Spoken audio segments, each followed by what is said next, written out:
এই যে বাচ্চারা, তোমাদের আম্মু তোমাদেরকে বাসায় কোনোদিন মোগলাই বানিয়ে খাইয়েছে? কি বলো, খাওয়াই নাই? আচ্ছা ঠিক আছে, আজকে তাহলে তোমাদের সবাইকে আমি নিজ হাতে মোগলাই বানিয়ে খাওয়াবো ইনশাআল্লাহ। তোমরা ভালো করে পড়ো, হ্যাঁ?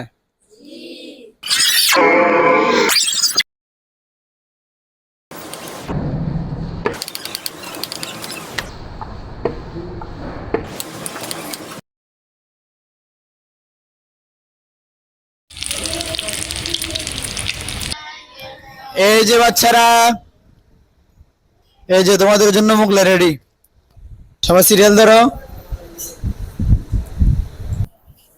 সবার জন্য একটা একটা করে, ঠিক আছে?